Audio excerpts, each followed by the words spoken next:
जानना चाहते थे कि ये है क्या। जानना चाहते हो? हाँ। ये मौत के तोहफों के निशान हैं। किसके निशान? किसके निशान? मौत के तोहफों के। मेरे ख्याल से तुम सब ने 3 भाइयों की कहानी सुनी होगी। हाँ। नहीं।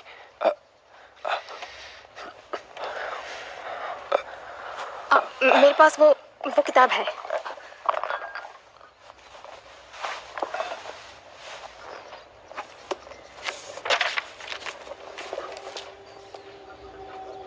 एक बार एक गांव में 3 भाई एक सुनसान सड़क पे जा रहे थे। शाम का वक्त था। आधी रात थी। मॉम ने यही बताया था। पर शाम भी ठीक है, एक्चुअली बेटर है। ओके, तुम पढ़ो। नहीं नहीं, तुम ही पढ़ो। एक बार एक गांव में 3 भाई एक सुनसान सड़क पे जा रहे थे। शाम का वक्त था। चलते चलते वो एक ऐसी नदी के पास पहुंचे जिसे पार करना नामुमकिन था।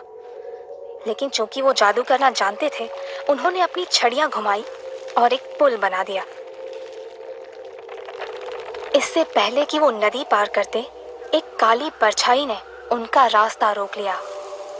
वो मौत थी, जो हारा हुआ महसूस कर रही थी, क्योंकि आमतौर पर लोग नदी में डूब जाते थे, पर मौत चालाक थी।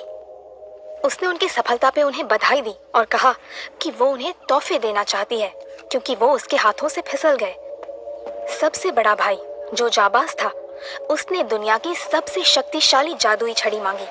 मौत ने तुरंत ही पास खड़े एल्डर पेड़ से तोड़ के उसके लिए वो छड़ी बना दी। दूसरा भाई घमंडी था। उसने तय किया कि वो मौत को और भी नीचा दिखाएगा, इसलिए उसने मरे हुए लोगों को कब्र से वापस बुलाने की शक्ति मांगी।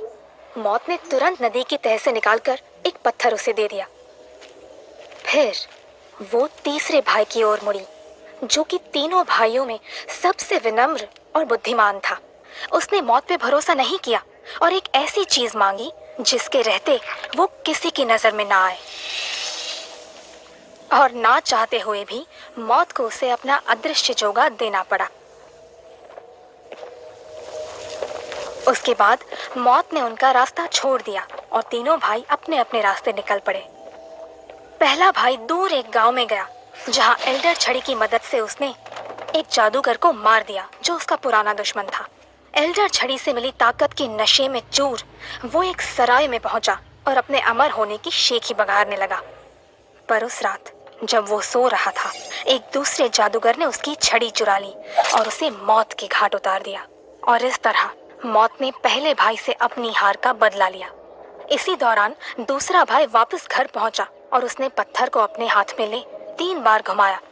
ऐसा करते ही उसकी मरी हुई प्रेमिका जिंदा होकर उसके सामने प्रकट हो गई। लेकिन जल्दी ही वो उदास भी हो गई, क्योंकि अब उसकी दुनिया ये नहीं थी। दूसरे भाई ने निराश होकर आत्महत्या कर ली ताकि वो दोनों साथ रह सके। और इस तरह मौत ने दूसरे भाई से भी बदला ले लिया। अब बचा तीसरा भाई। मौत ने बहुत सालों तक उसे ढूंढा, पर वो नहीं मिला। कई सालों बाद जब वो बहुत बूढ़ा हो गया, तो उसने खुद वो अदृश्य चोगा उतारकर अपने बेटे को दे दिया। और एक पुराने दोस्त की तरह उसने मौत को गले से लगाया और उसके साथ चला गया, न जीता न हारा। तो ये थी कहानी मौत के तोहफों की। I am sorry